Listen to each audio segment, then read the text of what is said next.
Bentar, kita kasih judul dulu. Bisik BK volume 13. Oke. Wait. Kok kamu gede banget ya? Pin. Sip. Oke. Selamat malam teman-teman semuanya. Jumpa lagi bersama aku Leni di Bisik-Bisik BK volume ke-13. Wah, nggak kerasa ya, udah sampai ke volume 13. Teman-teman, dari volume 1 sampai volume ke-13 ini tentu banyak banyak yang teman-teman dengarkan gitu kan. Sharing dari alumni, sharing dari mahasiswa aktif, terus dari kakak-kakak alumninya pun yang berprofesi berbagai macam gitu kan. Jadi nggak hanya sekedar guru BK blok gitu. Nah, jadi ya teman-teman nggak usah bingung lagi ya kayak bisik-bisik BK tuh apa sih gitu ya kan. Pasti udah tau lah gitu kan, misalnya bisik-bisik BK itu adalah bincang-bincang asik, bimbingan dan konseling. Nah teman-teman, seperti pada bisik-bisik BK di volume-volume sebelumnya, pasti di setiap live Instagram ini akan selalu ada bintang tamu. Nah, soalnya ya bosen juga gak sih kalau misalnya 13 kali berturut-turut yang dilihat cuma muka aku doang gitu kan. Nah, pada malam hari ini kita kedatangan seorang bintang tamu. Aku udah senyum-senyum. Seorang bintang tamu. Mungkin dari antara teman-teman yang nonton ini ada yang udah kenal atau ada juga yang belum kenal. Tapi it's okay, nggak apa-apa teman-teman. Justru disinilah kita akan mendengarkan sharing-sharing dan juga diskusi singkat, santai terkait dengan program studi bimbingan dan konseling Unika Atmajaya.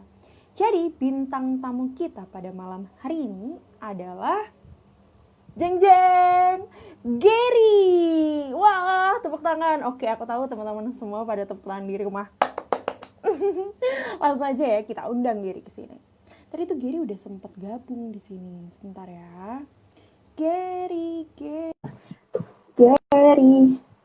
Oke, lagi waiting for Gary Kaju to join. Hai. Hai Gary, apa kabar? Baik Kak, puji Tuhan. Sumpah kita kayak puji Tuhan baik. Gary kita kayak udah 1000 tahun gitu nggak ketemu. Ya ampun. Soalnya kalau nggak salah kita terakhir ketemu tuh pas zaman penjajahan kan? Enggak deh. Oke, Ger, selamat malam. Terima kasih banyak ya Ger, udah bersedia untuk jadi bintang tamu di Bisik-Bisik BK volume ke-13 ini. Ger, sebelumnya suaraku bisa terdengar jelas nggak ya? Sebenarnya jelas Kak, cuma kan lagi azan nih. Rumahku ini jadi oke. Paling ya semenit lagi sih. Oke, it's okay, nggak apa-apa. Tapi yang jelas bisa terdengar ya. Soalnya aku juga bisa mendengar jelas suara kamu sih. Masih kedengaran Kak. Oke, Gary. Sebelumnya nih, kita mau sapa-sapa dulu lah ya teman-teman yang hadir. Nih ada Ananta, Leni, notice me, Leni notice me. Hai Ananta, apa kabar? Udah lama gak ketemu, nanti kapan-kapan kita ngobrol ya. Terus ada juga nih Nea. Tuh, Nea kasih emoticon. Terus habis itu ada juga Yoel. Wih gitu. Terus ada juga dari Kriborapi, hai Gary, selamat malam gitu katanya. Ada Kak Shita juga tadi sempat join ya. Oke, nah Ger, tadi nih pas pas pembukaan aku udah sempet sampein ke teman-teman kalau bintang tamu kita pada malam hari ini adalah Gary gitu. Nah mungkin Gary untuk memulai ya kan, boleh Gary perkenalan diri dulu gitu dari nama tadi kan udah Gary, tapi Gary itu siapa gitu supaya kita nih ngobrolnya enak dan teman-teman tuh bisa nyambung gitu, makin kenal dengan bimbingan dan konseling Unika Atmajaya juga makin kenal dengan Gerinya. Asik. Oke, monggo Oke, Ger. oke, selamat malam teman-teman semua. Malam juga Argo, itu teman aku Kak yang Kribo Rapi, teman aku. Oke. Hai teman-temannya Aku, Geri. oke, nama aku Gaspar Maria Kaju. Mhm. Aku mahasiswa Prodi Bimbingan dan Konseling Unika Atmajaya angkatan 2018 dan sekarang sedang persiapan masuk ke STIM. Oke, luar biasa. Nggak kerasa ya, Ger. Kayaknya baru aja, kayak baru 2 hari 3 hari yang lalu gitu kamu sempat cerita-cerita tentang kali ini gimana sih matkul ini, kali ini gimana sih pemintanan ini, tapi nggak apa-apa gitu kan. Oke, Gary. Oke, terima kasih tadi Gary udah perkenalan lah ya. Ya, Ger, ini kita ngobrolnya santai aja gitu. Ya kurang lebih selama 30 sampai 40 menit.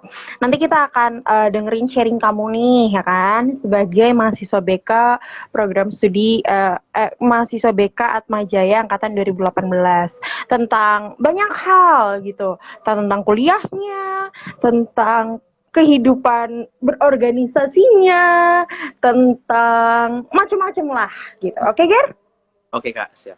Oke, dan teman-teman, buat teman-teman yang mau nanya atau misal mau sharing atau kepo soal BK Atma, bimbingan konseling tuh ngapain aja, boleh banget loh, langsung aja komen atau sharing di kolom komentar itu gitu. Jadi kita kayak interaktif aja gitu.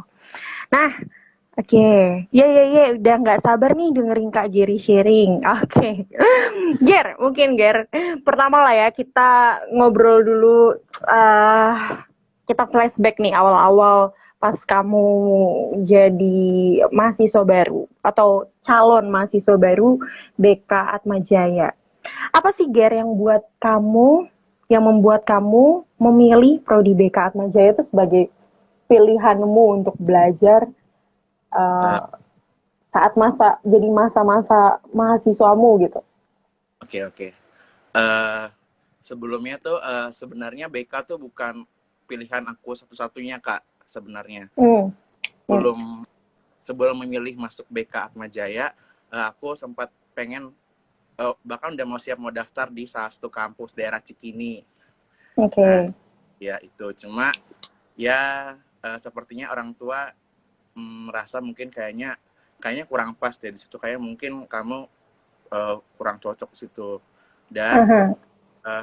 orang tua juga pengennya sih lebih baik ambil keguruan gitu, karena Hmm. karena kebetulan juga orang tuaku dan kedua kakakku itu juga sama-sama Mhm. seorang guru. Jadi Hmm. ya setelah aku ngerasa emang mungkin pendapat orang tua benar, jadi ya udah aku coba ikutin. Mhm. Mhm. Walaupun sebenarnya awalnya aku juga nggak terlalu tertarik buat jadi seorang guru masuk ke pendidikan gitu kan. Mhm. Nah, tapi Mhm. Mhm. di saat aku bingung gitu, aku konsul sama temanku yang sekarang baru lulus Kak, namanya Mhm. Kalisa. Kalisa Gunawan. Mhm. Aku konsul sama dia, eh, aku tanyakan tentang BK tuh gimana kalau BK di Atma, terus Kalisa tertarik Mhm. begini, dan Mhm. kenapa aku pikiran masuk BK dan BK di Atma, karena satu kan tadi kan sharing dari Kalisa, dan kedua selama aku ada masalah waktu dari aku SMP SMA, aku tuh rajin Mhm. banget Mhm. sama guru BK, dan aku ngerasa guru BK itu benar-benar kayak ya teman cerita aku gitu. Ketika aku Mhm. ngerasa insecure buat cerita sama teman atau sama orang tua, sama keluarga, aku Mhm. bisa Mhm.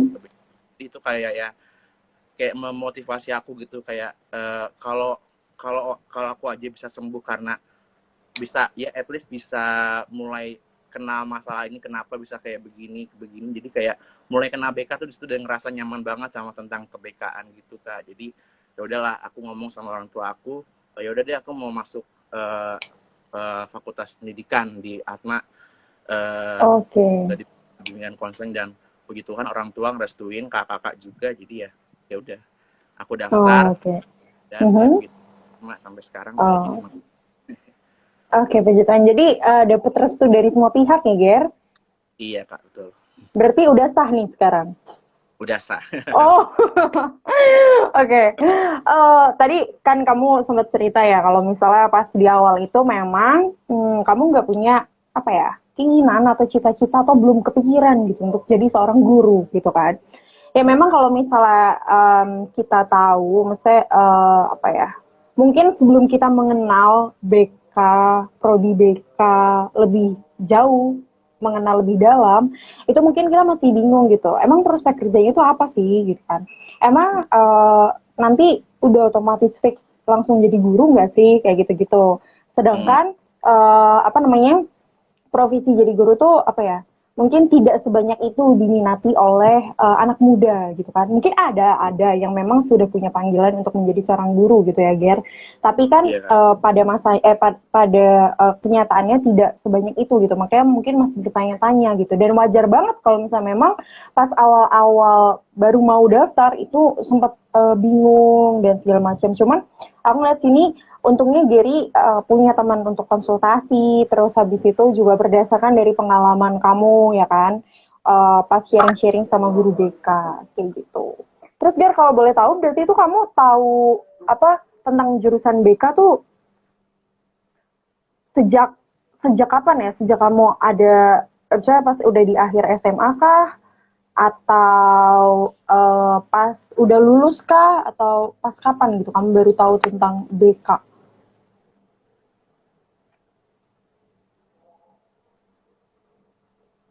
Eh, Sorry kak, tadi sempat aku kurang dengar pertanyaan.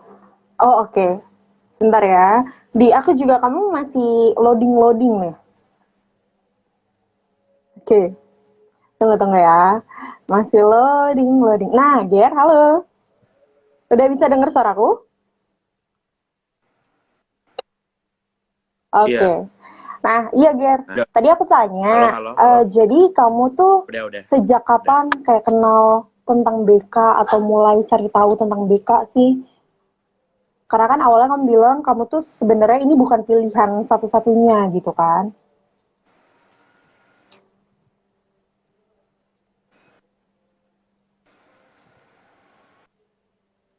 Ger?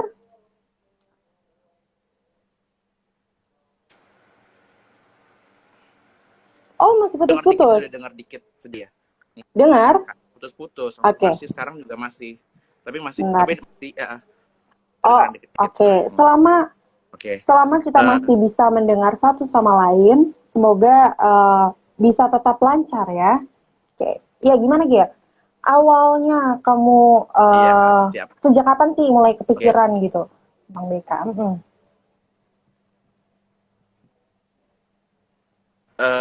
BK-nya kak ya. Kepikiran untuk kenal kenal BK lebih jauh gitu. Apakah Mm-mm. memang dari sejak SMA atau pas orang tua merekomendasikan itu? Oh, loading lagi. Oke, kita tunggu. Bentar ya. Ger, Kak, kedengeran, kedengeran. Cuman tadi agak loading aja, tapi it's okay. Nggak apa-apa. Sekarang halo. udah kedengeran lagi. Jadi mulai Mhm. kayak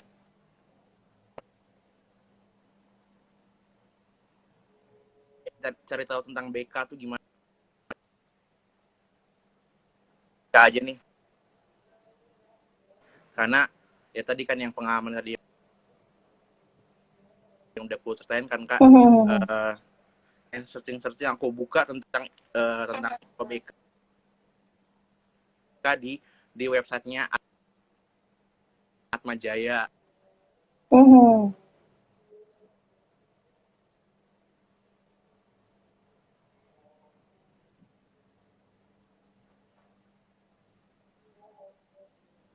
Oh, oke, Geri, sorry. Ger, Ger, suara kamu nggak terdengar.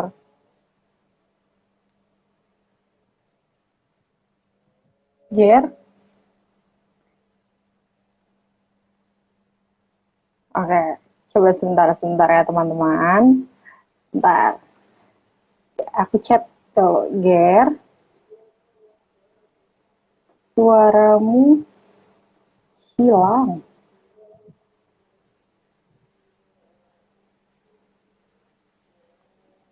Kamu bisa dengar suara aku?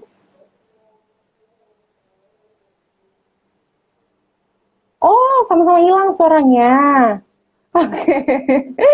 Lucu juga ya kalau misalnya coba sebentar. Teman-teman yang nonton, oh coba sebentar. Teman-teman yang nonton, apakah ini hanya suaranya Gary aja yang hilang atau suaraku juga hilang?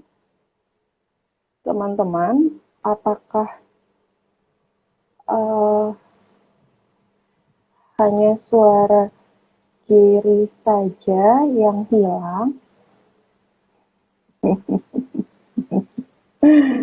Hilang. Atau suaraku juga? Oh, suara hilang di Gary, oke. Suara Merdeka Gary hilang. Ya udah kalau begitu kita coba kelar.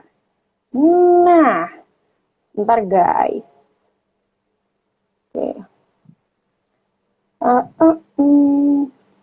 Gary, oh, oke. Nah, Gary coba. Nah, nah, kita kan request Gary untuk join. Hai, Ger. Sorry Udah nggak kedengeran kedengeran? suaranya. It's okay, nggak apa-apa. Namanya juga ketemu Udah kedengeran, virtual udah ya jelas. kan? Oke, kita lanjut ya, Ger. Iya. Oke. Jadi tadi kamu mulai cari-cari itu mulai tadi kan dari tanya-tanya, terus habis itu sempat tanya ke kakak tingkat juga, dan juga sempat cari tahu lewat web Atmajaya gitu terkait dengan program studi bimbingan dan konseling ini ke Atmajaya. Oke, Gary loading lagi. Sebentar. Oke. Atau Ger, mungkin kamu bisa coba untuk uh, apa sih riset, bukan riset, aktifkan dulu uh, internetmu, lalu coba dinyalakan lagi. Coba ya, kita lihat apakah kiri masih ada. Nah, coba. Beginilah teman-teman, kalau misalnya kita interaksi lewat secara online gitu kan. Kalau misalnya kita ngobrol atau ada di satu tempat yang sama, itu bisa lebih mudah gitu. Tapi kan kalau kayak gini, kendala sinyal, kayak gitu, atau kendala teknis, kita juga nggak bisa prediksi gitu kan. Oke, ini dia, Gary. Kita sambungkan lagi. Hai, Ger. Udah bisa dengar suaraku? Parah banget sinyalnya, sorry. Oke, gak apa-apa, Ger. Oh, ini kamu bisa dengar suaraku dengan jelas? Udah kayak normal Oke, lagi. oke. Nah, iya, Ger. Tadi ini ya, kamu udah sempet cerita kalau misalnya, oh kamu tuh mulai kenal BK Atma pertama tadi dari tanya-tanya atau konsultasi dengan salah satu kakak tingkat yang ada di BK Atma. Terus habis itu juga tanya-tanya sama guru BK dan cari tahu info-infonya lewat web Atma. Gitu kan, Ger? Iya Kak, betul. Nah, sekarang kalau misalnya kamu udah daftar, udah masuk nih ya kan, jadi mahasiswa baru Prodi BK Atma Jaya pada saat itu. Eh, bagaimana perasaanmu, Ger? Dan apa aja sih emang yang dipelajarin gitu di BK pas kamu awal masuk gitu? Apakah perasaanmu kaget kayak seperti, wow ternyata susah, atau wow ternyata kakak tingkatnya macam aku semua, atau wow ternyata aneh-aneh, atau gimana, Ger? Coba. Eh apa ya, di BK itu kebetulan angkatan aku itu cowoknya cuma 3 orang. Aku dan Mhm. yang lain. Saya semua Mhm. cewek. Nah, Mhm. awal kayak ngerasa, aduh ini kok cowoknya 3 ya, kira gue bisa nggak Mhm. jalanin di BK, tapi puji Tuhan uh, dapat teman-teman angkatan yang selalu suportif, yang gokil. Kalau misalkan temennya ada masalah, kita bisa selesai masalah baik-baik. Jadi kayak nilai-nilai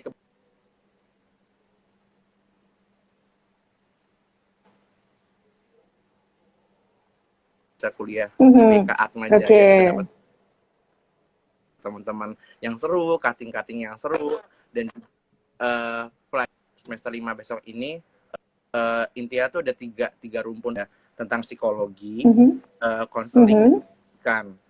Jadi kan kalau Hmm. kan karena gimana pun yang konselor itu kan jobnya kan adalah untuk membantu orang untuk bisa menyelesaikan masalah. Nah, kan psikologi itu kan tentang ilmu yang mempelajari tentang perilaku manusia. Jadi ya Mhm. makanya kita di konseling pasti belajar tentang psikologi, kan ada psikologi dan konselingnya, karena kita sebagai konselor ya kita harus tahu ilmu-ilmu tentang konseling dan juga pendidikan. Kalau yang aku juga refleksikan, karena memang BK itu kan terutama kan nanti kalau lulus, apalagi yang ambil pendidikan kayak aku, kan akan jadi guru BK, jadi sangat penting sih Mhm. untuk Mhm. Mhm.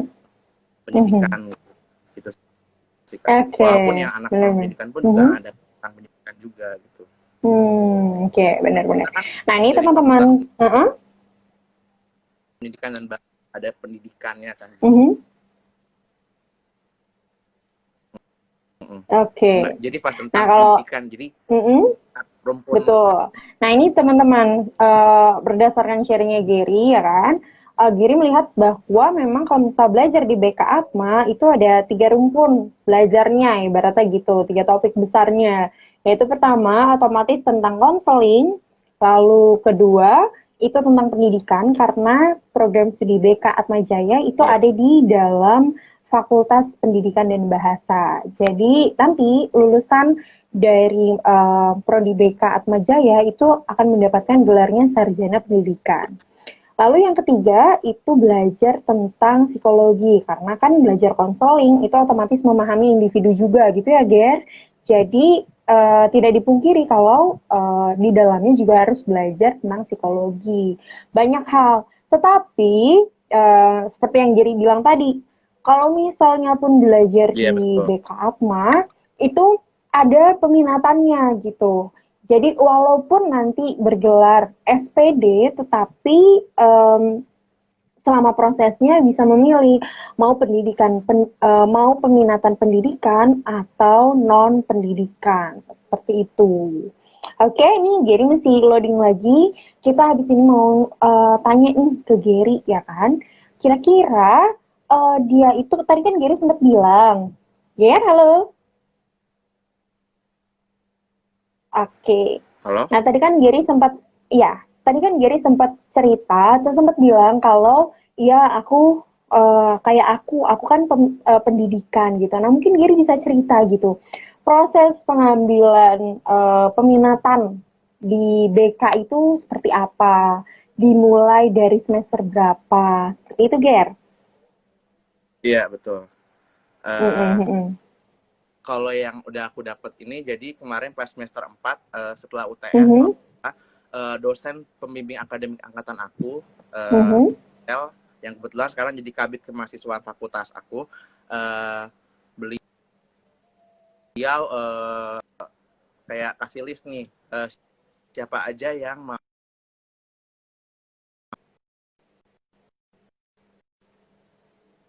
pendidikan, sisa yang berminat untuk bekerja, yang mungkin ada minat ketika nanti kerja di luar sekolah, nah mereka ngambil Mhm. non Oh, pendidikan. oke. Nah, Ger, aku tertarik nih sama ini, sama sharing kamu barusan. Kamu kan pas awal tuh sempat bilang, aku tuh nggak kepikiran akan jadi guru gitu kan awalnya. Tapi setelah kamu masuk di BK dan ambil peminatan, kamu pada akhirnya mengambil peminatan pendidikan gitu. Hmm. Padahal kan ada dua, pendidikan dan non pendidikan.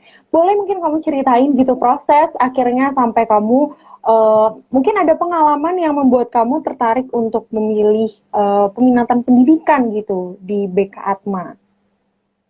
Oke. Yang Mhm. aku akhirnya tertarik untuk ambil pendidikan karena dulu waktu aku sebelum masuk kuliah, aku dulu sempat masuk sekolahnya tempat calon para imam, sekolah di daerah Pejaten. Itu dan tahun penuh aku berdinamika sama satu anak-anak, semua kumpulan anak laki-laki di situ. Dari ada kelas 0 atau kelas dasar, terus kelas 1, kelas 2, kelas 3 yang mereka semua 3 kelas ini sekolahnya di SMA Kolese Gonzaga.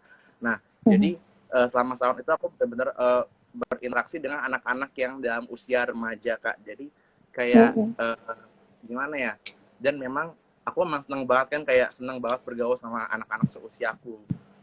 Anak-anak muda lah maksudnya gitu, yang emang masih dalam masa-masa anak remaja. Jadi kayak dan aku kan sempat lihat kalau di peminatan pendidikan itu ada konseling pada remaja.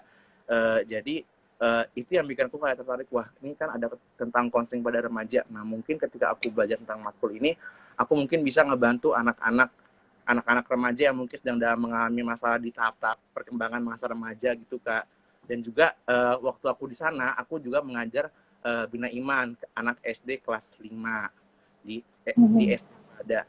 Nah, jadi kayak benar-benar kalau aku lihat di peminatan pendidikan kan itu kayak urutan perkembangan manusia ya, tahap pendidikan yang pertama dari PAUD, anak SD sampai remaja, dan ada juga matkul praktikum konseling akademik yang semester depan baru bisa diambil. Nah, jadi kayak aku rasa, wah ini kayaknya matkul ini kayaknya nih gue banget nih, kayaknya gue harus ngambil matkul ini karena dari semua pengalaman yang pernah aku dapat, kayaknya matkul ini yang paling lebih cocok itu, yang bisa aku jalanin gitu. Gitu sih, Kak. Tapi bukan berarti kalau non pendidikan tuh nggak baik, enggak. Justru aku malah dulu sebenarnya pengen banget ngambil non pendidikan, nah, karena tadi kan awalnya nggak mau jadi guru, tapi ketika aku coba refleksiin lagi, merefleksiin semua pengalaman aku, dan aku ngerasa kayaknya aku lebih cocoknya di pendidikan sih, karena memang tadi yang pertama aku selama setahun penuh aku berinteraksi sama anak-anak remaja yang nakal, yang ya wah parah banget ya, tapi mereka tuh anak-anak yang sangat bertanggung jawab gitu, jadi dan selalu bisa nyenangin temannya satu sama lain, jadi kayak pengen bisa lebih berinteraksi lagi lebih sama mereka gitu loh. Gitu sih, Kak. Oke, menarik sih nih Ger, karena ternyata dari proses pengalaman kamu, entah itu belajar ataupun berinteraksi, oh kamu jadi dapat insight atau dapat pencerahan gitu untuk oh ya udah oke, aku akhirnya ambil peminatan pendidikan gitu kan, berdasarkan dari konsultasi dosen pembimbing akademik, terus dari interaksi dengan teman-teman di luar lingkungan kampus. Terus mungkin juga atas hasil refleksi kamu, itu kamu melihat kayaknya ini cocok banget nih buat gue gitu kan. Dan memang benar sekali teman-teman kayak yang Giri sampaikan, ketika kita berhadapan sama orang lain gitu kan, yang nantinya akan menjadi konseling kita di dunia bimbingan dan konseling, itu tentu punya pendekatan yang berbeda-beda gitu ya Ger. Makanya tadi Giri sempat mention ada namanya konseling remaja. Ada juga yang namanya konseling pada usia dini atau usia SD.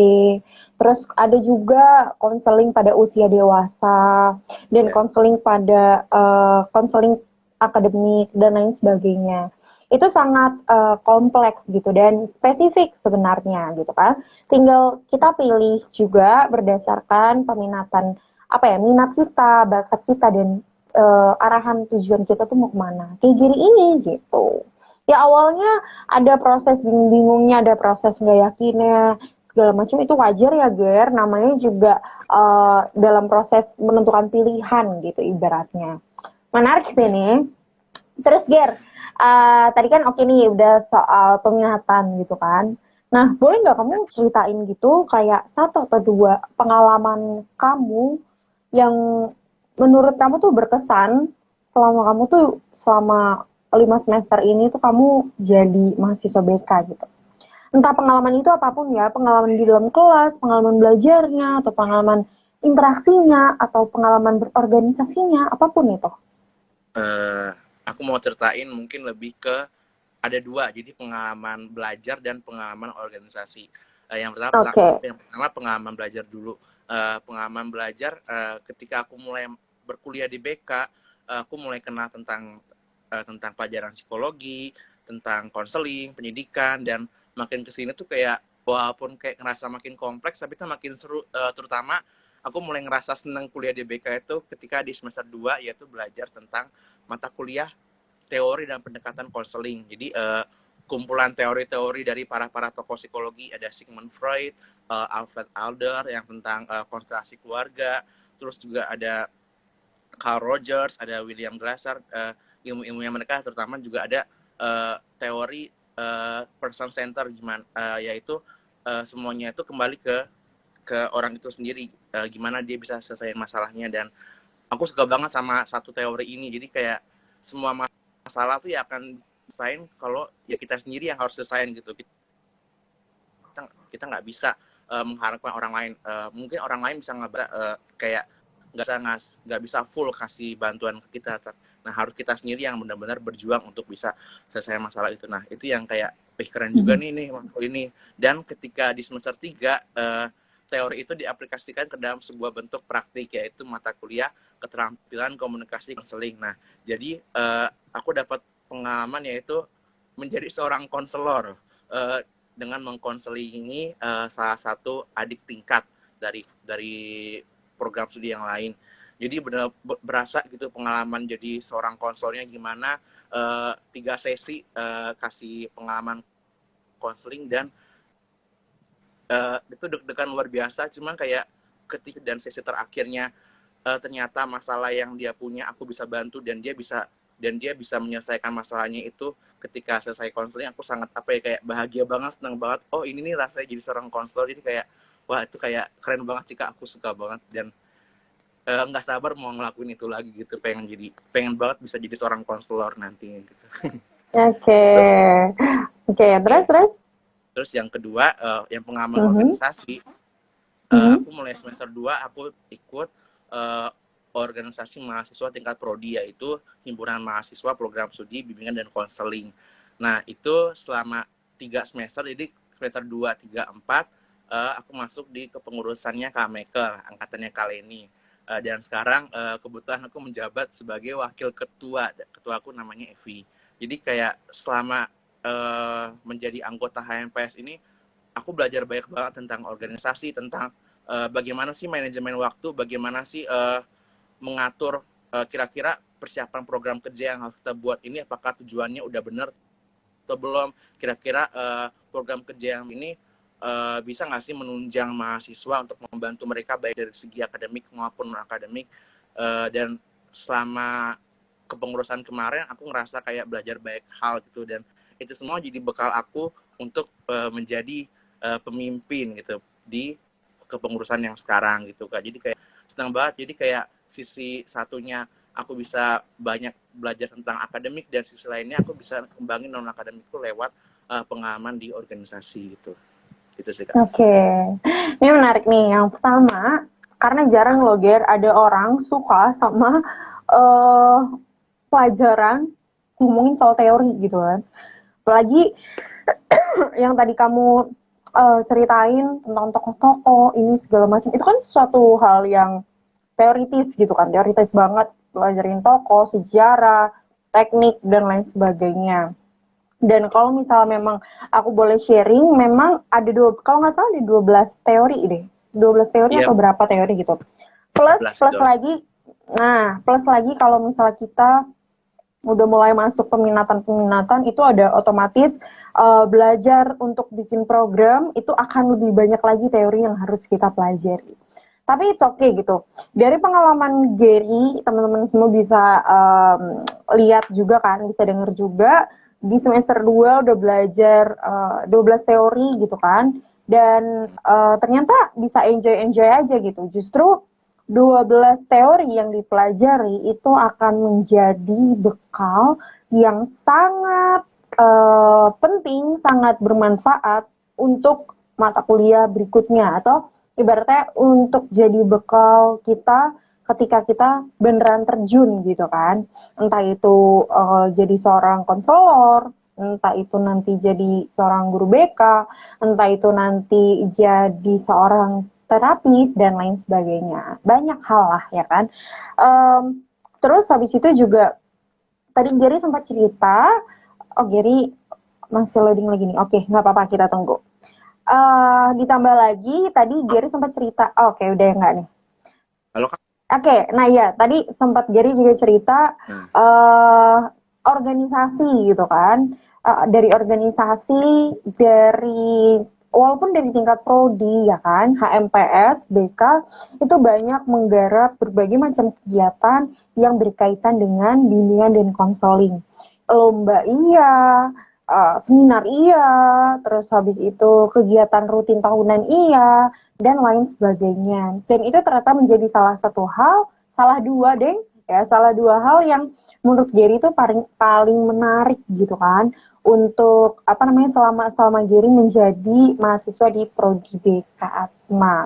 Menarik sih Gary, aku jadi keinget juga gitu kan masa-masanya apa selesai kuliah terus ngumpul sama teman-teman di ruang HMPS atau di ruang himpunan, terus di situ ada yang belajar, ada yang ngobrolin matkul, ada yang konsultasi tentang teori dan pendekatan konseling, ada yang saling sharing gitu kan tentang ini kok matkul ini gimana sih belajarnya atau ini gimana sih, dan itu nggak terbatas kayak oh cuman sama ngobrol sama anak-anak satu angkatan doang atau gimana, enggak teman-teman, siapapun gitu kan itu interaksinya bisa lintas angkatan gitu. Kayak tadi contohnya Giri pas awal-awal masuk belum jadi mahasiswa aja konsultasinya udah sama kakak tingkat yang kuliah di BK Atma.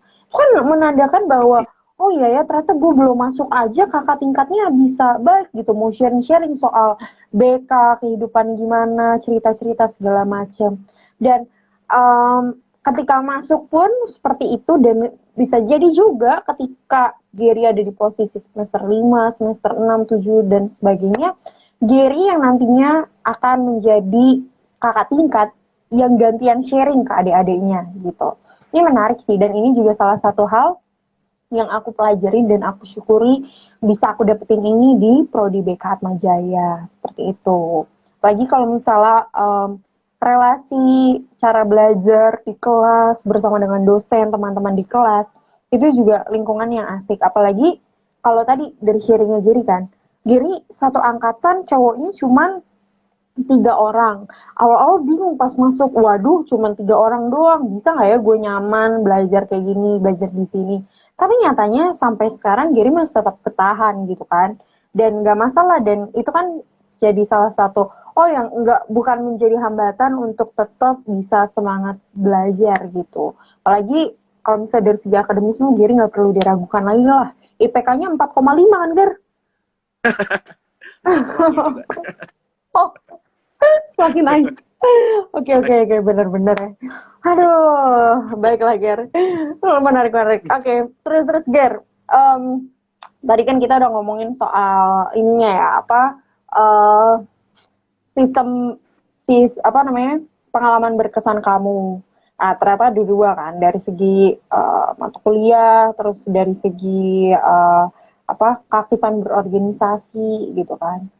Terus habis itu nextnya nih Ger, kamu kan maksudnya kayak dari banyak pengalaman kamu ikut kegiatan kemahasiswaan di Atma Jaya, entah itu di Prodi BK ataupun entah itu di tingkat fakultas ataupun di tingkat universitas, hal apa sih Gel yang bisa kamu ambil atau kamu pelajari gitu kalau misal kamu kaitin sama hal-hal yang kamu pelajarin di BK? Eh, Kegiatan yang menurut aku kayak berkesan dan kayak ada hubungan tentang dunia konseling tuh ya pasti tuh terutama tuh test of calling gitu. Oke. Kenapa test of counseling? Karena di situ benar-benar semua kita ke mungkin ke desa atau ke mana tempat di mana kita habisin waktu 3 atau 4 hari, dan di situ juga kita ngelakuin kegiatan pengabdian masyarakat, baik ke sekolah atau maupun ke panti gitu. Nah, dan situ benar-benar yang tadinya mungkin pas awal-awal masuk kuliah, aku kayak kurang kenal, bahkan nggak tahu nih cutting aku tuh siapa aja gitu. Ketika ikut TOC baru mulai kenal, nih cutting ini, dia namanya ini angkatan ini, dia ini namanya angkatan ini. Jadi tuh kayak gimana ya, kayak itu paling berkesan sih kalau untuk acara ini, kegiatan TOC ini, karena bener-bener setiap tahun selalu ada, dan itu kita tuh selalu akrab gitu loh, makin akrab sama adik kelas kita, dan setiap tahun kan selalu ada angkatan yang baru kan, jadi kita pun juga bisa kenal sama adik-adik kita yang terutama adik baru ini. Dan dari namanya sendiri kan types of counseling, jadi kayak apa ya, jadi kayak kerasa banget sih kayak ilmu konselingnya tuh juga dipraktikkan lewat kegiatan itu gitu loh, kayak membantu orang. Kita kasih waktu tewas tahun kemarin, aku dan kakak tingkatku yang sekarang jadi hostnya, nah itu kita kasih tentang materi tentang seks pranikah. Jadi kayak kan memang sekarang ini kan lagi viral-viralnya, kayak ya ada kasus gitulah yang kali ini tahu lah. Jadi kayak emang penting banget sih harus kasih tentang materi ini biar anak-anak remaja mungkin mereka boleh kok pacaran, tapi pacaran yang sehat. Yang gimana sih pacaran yang sehat harus kayak gimana, harus apa, dan gimana caranya kita tuh tahu pacaran yang sehat atau nggak sehat itu gimana, dan gimana caranya kita bisa ngatasin gitu loh. Kalau ini kayaknya gaya pacaran ini nggak sehat nih. Nah, jadi kayak kayak pelajaran konseling itu kayak masuk ke dalam kegiatan itu, dan kayak kayak jadi bukan sekedar jalan-jalan doang, bukan sekedar have fun doang, tapi kayak kita dapat ilmunya juga. Jadi ilmu yang kita pelajarin di kuliah itu kita langsung terapin di kegiatan itu. Dan bukan itu aja sih, walaupun TOC yang paling berkesan buat aku, dan selain itu ada juga core juga. Aku baru ikut sekali, dan cuma tuh kemarin ke panti, bukan ke panti, maaf, ke rumah belajar di rumah kerang di Cilincing. Aku belajar di situ, jadi kayak anak ke orang tua, sedangkan tim yang lain itu berdinamika sama anak-anaknya. Jadi kayak kita, dan aku sendiri pun baru tahu tentang pola asuh orang tua. Ada 3, ada demokratis, ada otoriter, dan permisif. Aku lupa, sorry. Demokratis, otoriter, dan permisif. Aku baru tahu. Jadi kayak sembari mengajar, aku juga sembari kayak menambah, kayak bertambah gitu ilmunya tentang ada pola asuh tentang ini, pola asuh ini begini, pola asuh begini. Jadi kayak ya kayak itu kan, jadi kayak bener-bener semua kegiatan yang aku jalani dalam organisasi, terutama dalam lingkup prodi, itu semua tuh adalah praktik dari apa yang aku pelajarin di kelas gitu loh Kak. Jadi kayak berkesan banget sih semua kegiatan yang memang berhubungan sama dunia konseling gitu sih. Menarik nih, bener banget Ger. Aku jadi ingat pengalaman yang pas, ya kan kita satu kelompok kan untuk bawa materi di salah satu sekolah gitu. Itu juga bagian dari serangkaian acara Taste of Counseling. Waktu itu juga aku udah pernah sharing nih kakak-kakak bintang tamu sebelumnya, bahkan Ger kakak-kakak alumni BK itu yang hadir jadi bintang tamu di Bisik-Bisik BK ini juga sharing banyak tentang kegiatan TOC gitu. Bagaimana kegiatan itu berkesan dan membawa banyak pengalaman bagi mereka dan pelajaran juga bagi mereka. Nggak hanya dari sekedar hal-hal yang mereka udah pelajari di kelas, tapi lebih jauh daripada itu. Karena kan kalau misalnya di kegiatan Taste of Counseling itu kita punya banyak kesempatan dan diberi kesempatan juga untuk kita terjun langsung, terus habis itu menyesuaikan dengan tempat pelaksanaan kegiatan Taste of Counseling itu, dan juga tentunya tentang materi-materi yang perlu kita bawakan gitu ya Ger. Makanya dan itu semua kita lakukan berdasarkan porsi kita masing-masing gitu. Ibaratnya kayak tadi kan Gary sempat cerita nih, iya kalau misalnya nanganin remaja, ya harus tahu nih tahap perkembangannya dia tuh sampai ada di mana menurut usia perkembangannya. Sama juga kayak di Taste of Counseling ini, kita diminta untuk berperan, diberikan kesempatan sesuai dengan porsinya kita gitu. Kayak pas yang kemarin, Gary itu berarti di semester 3 kan, di semester 3 itu pada saat terjun ke lapangan gitu kan, pada saat itu ke sekolah. karena kami peminatan pendidikan. Ya di situ Gary berperan sebagai fasilitator pemateri gitu. Jadi membantu pemateri untuk semua hal terkait dengan kelancaran bimbingan klasikal pada saat itu. Terus waktu itu yang semester 5 waktu itu aku ya berperan sebagai pemateri gitu. Membawakan materi untuk teman-teman SMA tentang waktu itu topiknya juga macam-macam dan menyesuaikan gitu kan. Balik lagi harus menyesuaikan. Oh pada saat itu kita bawain materi tentang pacaran sehat gitu. Lalu ada juga teman-teman yang semester 1 gitu kan, mahasiswa semester 1 yang pada saat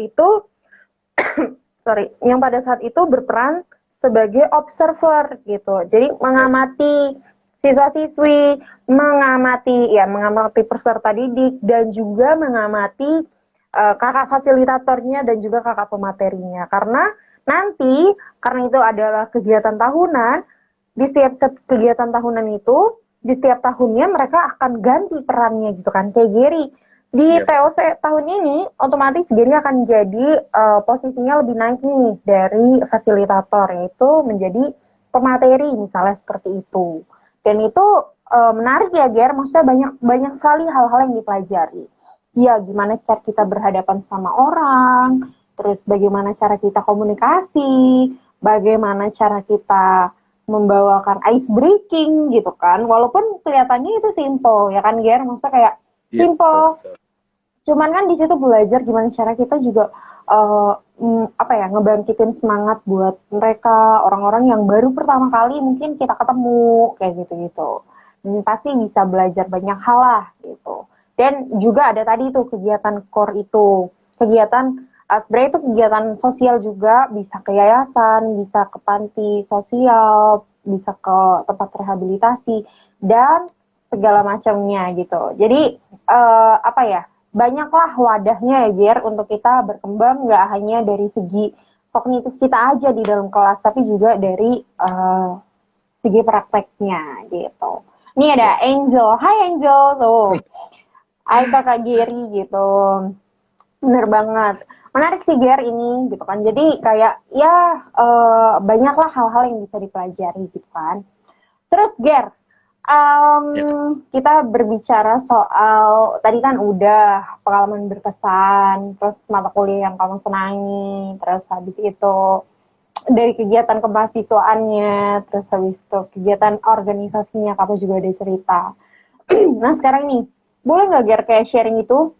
Mungkin ada nggak sih Ger hal-hal yang menurut kamu menjadi bukan hambatan sih, tapi mungkin lebih ke tantangan ya. Tantangan menjadi seorang mahasiswa BK gitu Ger. Apa sih yang perlu dipersiapkan dalam dirimu sebagai mahasiswa BK? Menurut aku sih yang harus dipersiapkan itu terutama karena nanti kita setelah lulus jadi seorang konselor, ketika aku semester itu ada teknik itu tadi yang aku tadi kayak keterampilan komunikasi konseling, di mana kita tuh harus jadi seorang pendengar aktif gitu loh. Nah kalau aku ngerasakan kalau dulu tuh kayak itu aku tuh kayak gimana ya, kayak maaf dengan cerita orang kayak apa ini orang bohong gitu. Nah sedangkan ketika aku mulai masuk menjadi mahasiswa BK dan itu adalah ketika kita harus jadi pendengar aktif gitu bagi konseling kita ketika dia bercerita. Kita nggak boleh ketika dia cerita kita malah mana-mana matanya jelalatan atau bahkan nggak dengerin omongan dia sama sekali. Kita harus kasih perhatian penuh ke orang itu, ke konseling kita gitu ketika dia men-sharingkan masalahnya. Dan itu menurut aku pribadi tuh kayak suatu tantangan gitu, karena aku sendiri tuh orang itu kayak dulu banget tuh kayak nggak bisa dengar cerita orang lama-lama gitu kan, nggak bisa dengar cerita orang lama-lama. Dan ketika kemarin semester 3-nya kayak mini praktik gitu, aku baru ngerasain oh begini toh jadi konselor gitu. Jadi kayak persiapan aku terutama tuh adalah harus lebih ningkatin gitu loh kemampuan untuk mendengar cerita orang, memahami apa sih permasalahannya dia, dan ketika kita tahu masalahnya dia apa, nah kita bisa bantu dia lewat teknik-teknik dari teori yang udah kita pelajari yang dimaksud teori dan pendekatan konseling gitu sih Kak. Oke, ini menarik nih. Sederhana banget sebenarnya kan, perihal mendengarkan gitu kan. Tapi ternyata di BK memang mendengarkan itu jadi sesuatu hal yang penting sekali gitu kan. Makanya ada belajar khususnya gitu kan, menjadi seorang pendengar aktif atau active listening gitu. Dan itu pun balik lagi kan, sesuai dengan berbagai macam pendekatan dan juga materi-materi tentang keterampilan komunikasi konseling. Karena ya sebenarnya apa ya, kalau misalnya dilihat itu wajar banget kan kalau misalnya orang misalnya, oh ada tipikal orang yang nggak betah dengerin orang cerita lama-lama, atau mungkin juga ada yang justru nggak bisa bercerita gitu dengan jelas mengungkapkan perasaannya dan segala macam. Tapi justru hal-hal seperti inilah yang dipelajari di dalam BK gitu ya, Ger. Jadi mulai dari tadi ada praktek-praktek kecil gitu kan, simulasi, terus juga belajar segala macam hal tentang komunikasi di dalam konseling, terus bagaimana cara kita menyampaikan sesuatu ketika kita misalnya berhadapan dengan konseling kita yang usianya remaja atau SD atau PAUD sekalipun gitu. Dan menarik sekali sih, memang betul ini jadi sesuatu yang penting dan dipelajari secara terus-menerus. Ibaratnya kayak di dalam kelas tuh kita cuma dikasih bekal materinya doang. Tapi ketika kita keluar gitu, maksudnya kayak ketika kita di luar kelas berinteraksi sama banyak orang luas, nggak hanya teman-teman yang ada di prodi aja, disitulah kita juga mengasah kemampuan kita untuk, oh jadi gimana sih caranya untuk mendengarkan, gimana sih cara untuk menanggapi yang baik, kayak apa sih, gimana sih harusnya bersikap gitu ya, Ger. Menarik sekali sih. Jadi kangen Ibu Lisa nih. Karena Bu Lisa yang waktu itu ngajar matkul ini kalau aku. Iya betul, Bu Lisa yang ngajar. Hmm. 4 SKS tuh berasa cuma 1 SKS. Iya. Karena banyak hal kan, karena nah ini teman-teman juga maksudnya kayak situasi belajarnya juga enggak apa ya, enggak yang menjadi tertekan apa segala macam tuh enggak, karena ada banyak metode belajarnya dan disesuaikan juga dengan mahasiswanya, jadi fun-fun aja gitu. Coba kita lihat ya sebentar. Oke, ini juga dari Angel nih.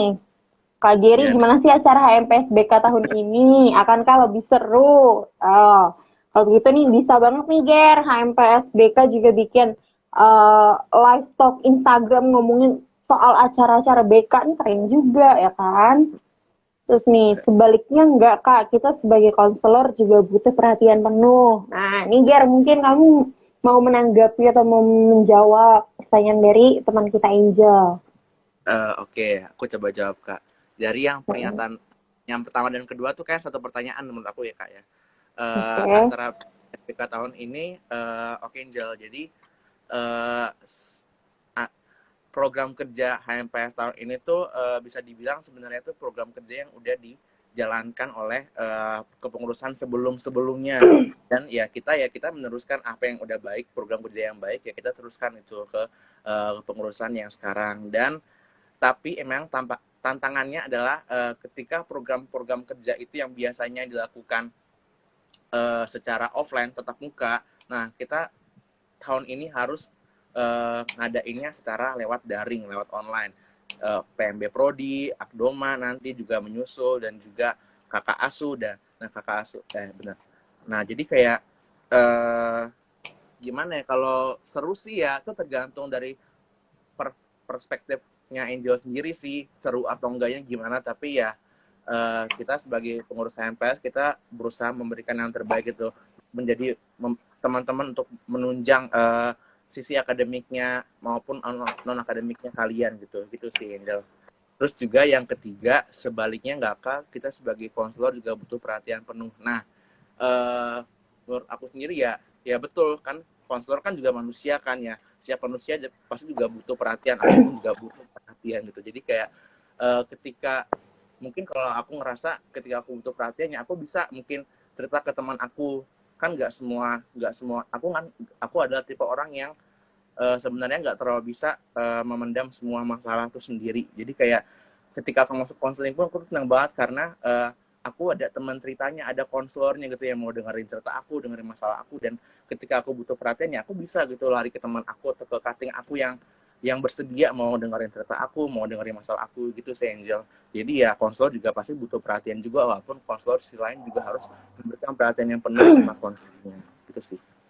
Betul sekali. Thanks Ger untuk jawabannya. Nah ini Angel, yang pertama soal kegiatan-kegiatan dari HMPS, Geri juga sudah menjelaskan bahwa pasti nggak dirombak, tapi mungkin hanya sistemnya atau teknisnya ya Ger, yang tadinya itu harus dilakukan secara tatap muka, tapi kali ini ya kita bisa sebisa mungkin memaksimalkan teknologi untuk tetap menjalankan itu, tapi secara daring gitu atau online.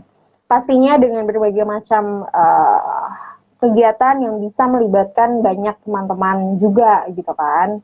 Karena kan kegiatan-kegiatan di HMPSBK itu nggak terbatas loh teman-teman hanya untuk teman-teman pengurusnya doang atau apa tuh enggak gitu. Jadi semua orang gitu kan, semua mahasiswa BK di Atmajaya pun berhak gitu untuk terlibat, untuk aktif, untuk mengembangkan dirinya. Salah satu wadahnya lewat berbagai macam kegiatan yang ada di HMPSBK. Lalu menyambung dengan Giri tadi, aku setuju sekali gitu kan tentang apa namanya, ya itu tadi memang sebagai konselor, sebagai kita mahasiswa kan sama-sama apa ya, sama-sama manusia juga, pasti punya perasaan juga, pasti punya berbagai macam kebutuhan psikologis juga dan lain sebagainya. Nah, justru itu di sini kita belajar dulu untuk memenuhi itu semua dari diri kita sendiri. Jadi ketika nanti kita ketemu sama konseli, kita nggak tiba-tiba, waduh kok sama ya kayak gua gitu. Terus akhirnya nangis bareng-bareng, kan nggak mungkin seperti itu gitu kan. Makanya jadinya belajar sekarang dulu. Terus akhirnya ke diri sendiri juga. Kayak gitu. Hal yang bisa dipelajari. Gitu ya, Ger? Oke. Jadi ini berhubung Betul, Kak. waktunya udah tinggal 3 menit lagi, Ger. Jadi mungkin aku sekalian penutup aja lah ya. Ini tadi kan karena live Instagram ini ada limitnya gitu kan, 1 jam doang. Jadinya ya udah deh gitu. Nah, intinya itu tadi ya, Ger, banyak sharing yang kamu sampaikan terkait dengan pengalamanmu, pertimbanganmu gitu kan, dan perjalananmu juga selama menjadi mahasiswa BK Atmajaya. Semoga apa yang tadi sudah kamu sharing gitu dan kita diskusikan itu bisa jadi apa ya, insight baru bagi teman-teman yang menonton ini gitu. Entah itu teman-teman SMA atau teman-teman yang udah kuliah, itu nggak masalah. Yang penting pasti ini akan bisa membawa dampak positif bagi orang-orang di sekitar kita. Seperti itu, Ger. Aku mau ngucapin banyak terima kasih untuk Geri untuk sharing-sharingnya gitu kan. Terus habis itu juga untuk kesediaan waktunya, mau bersedia untuk menjadi bintang tamu di Bisik-Bisik BK pada malam hari ini. Juga untuk teman-teman yang nonton, terus nanti teman-teman yang nonton ataupun mau tanya-tanya atau mau cerita, mau sharing, itu sangat boleh gitu kan. Bisa cari tahu info-info tentang Prodi BK Atmajaya di Instagram HMPSBK. Itu di BK_UAJ gitu. Atau boleh juga ke Geri nih sebagai wakil ketua dari HMPS Program Studi BK periode 2020-2021. Seperti itu ya, Ger. Jadi ya, terima kasih banyak. Semoga di lain waktu kita bisa ketemu dan sharing-sharing lagi, oke? Okay? Amin, Kak. Amin. Thank you, oke, semangat. Sami-sami. Oke. Ya udah, semangat terus ya, Ger. Ya, kali ini. Thank you, Kak. Semangat juga, Kak. Dadah. Bye.